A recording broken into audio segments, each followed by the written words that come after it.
him. And if you look at the two most important people in their organization when it comes to power, it's their general manager and their head coach. And their general manager within the same year gave Carson Wentz the biggest guaranteed contract ever and then drafted a guy in the second round. So there's a seed of doubt planted in Carson Wentz's mind. And then the head coach, Doug Peterson, yesterday decides to go, okay, it's time for Jalen Hurts, which is probably the right decision. And then he leaves him in for the rest of the game. And now you've got another seed of doubt. Does my general manager believe in me?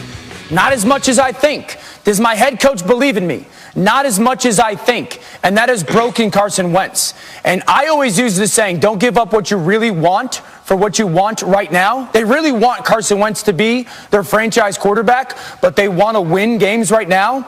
That's why I think they have to start Jalen Hurts next week. I don't think you can walk into your locker room and not play him because your quarterback is completely mentally broken, and the Eagles did it themselves. RC, Jalen Hurts or Carson Wentz next week? Which direction should they go? It's Jalen Hurts. Doug Peterson has absolutely no choice. Doug Peterson was standing at the top of the cliff, and Carson Wentz has been beating him down that cliff to the edge, and he was about to fall over. He had to make a decision. He had to say something to his team that this type of play, no matter the position, no matter the contract, no matter the name, is unacceptable. And so you put Jalen Hurts in the game, and they said there was no plan. Carson Wentz didn't necessarily know how long he was going to play, but in the third quarter, you get the best pass of the game, and it's from your backup quarterback. He is Jalen Reagor, who we've been looking for all year, and now you have this huge play. And then you go into the fourth quarter, and it's 4th and 18, and I know it's kind of a time where you're trying to figure out how can we just get this game close, and he throws a touchdown. The football had touch on it. He was accurate. He created plays with his legs. He looked like the more poised, experienced, confident quarterback yesterday. And so Doug Peterson, you start him. And if it doesn't work out, then fine. At least you made a change. At least you showed your team that play matters.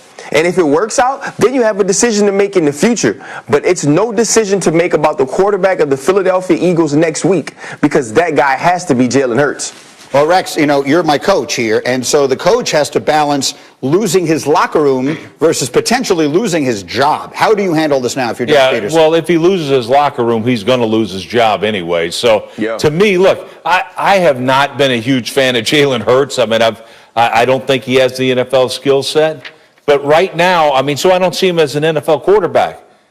But right now, the way Carson Wentz is playing, he's not one either. So to me, you got no choice. What I saw as just a fan is as soon as you put Hurts in, the entire team picked up.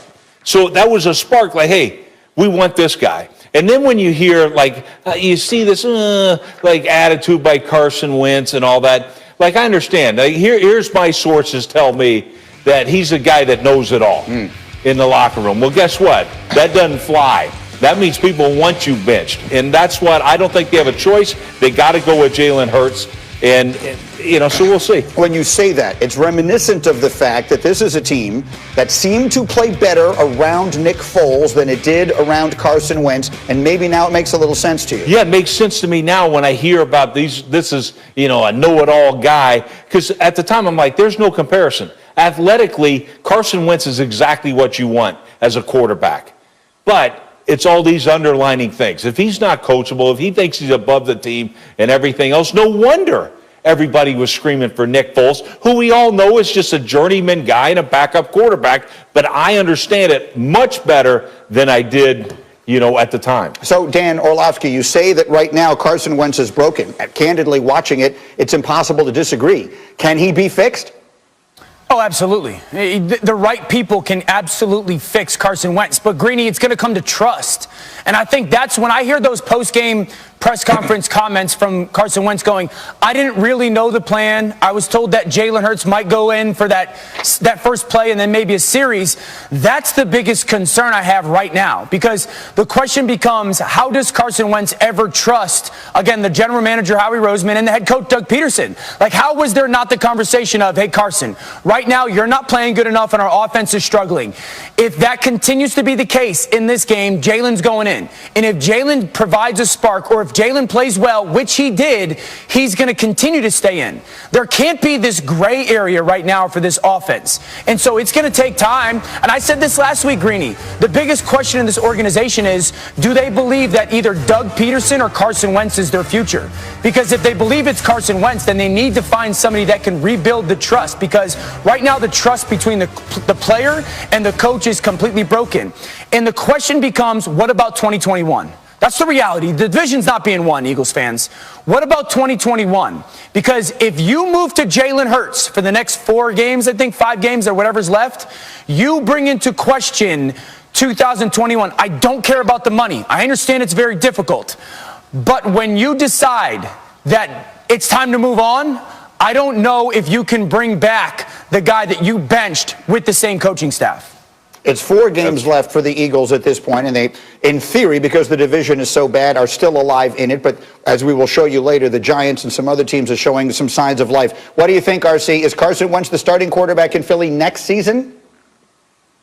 You know what? I truly don't know, Greeny. And Dan makes a great point about trust and trust being broken, or Carson Wentz being broken. What he's not mentioning is the things that Carson Wentz has done to the organization, because trust is the two-way street. No doubt. Trust is also earned. And Carson Wentz hasn't been earning the trust on the field. Listen, I don't know what goes on in the locker room. I don't know if the team tends to play better behind the backup because they like the backup as a person more. But what I do know is when Carson Wentz is on the field, he is not inspiring his players. He's not inspiring his coaches to continue to stand behind him, as Doug Peterson did so many times early on in this season. And so when you look at this team is trending down. The defense, who did play well against the Seattle Seahawks, didn't play as well yesterday against the Green Bay Packers. And so now this isn't a team that's going to make a playoff push. This is a team that has to make the point.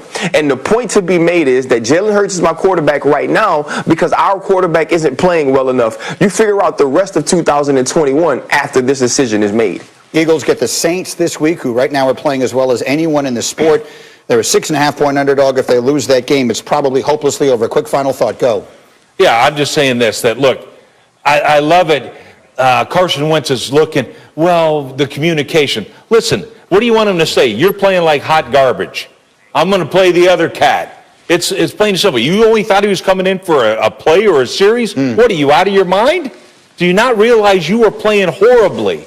And so to me, he doesn't owe him anything. Put him on the bench and see you later. Now, the contract is going to become complicated. You just saw the numbers up there. He has no money guaranteed after next season, but the dead money hit on next year if they don't keep Wentz would be devastating. Can we take a quick moment, please, on Aaron Rodgers and the performance that he put together yesterday in this game as well? Because the Eagles side of it tends to become the bigger talking point. But Dan Orlovsky, as you watch number 12 play right now, what thought goes through your mind? There's not a quarterback and coach combination that I want going into the playoffs more outside of Patrick Mahomes, Andy Reid, than Aaron Rodgers and Matt LaFleur. I said it last week, Matt LaFleur needs to be in the conversation for Coach of the Year, and I know Patrick Mahomes is balling, and he's probably the front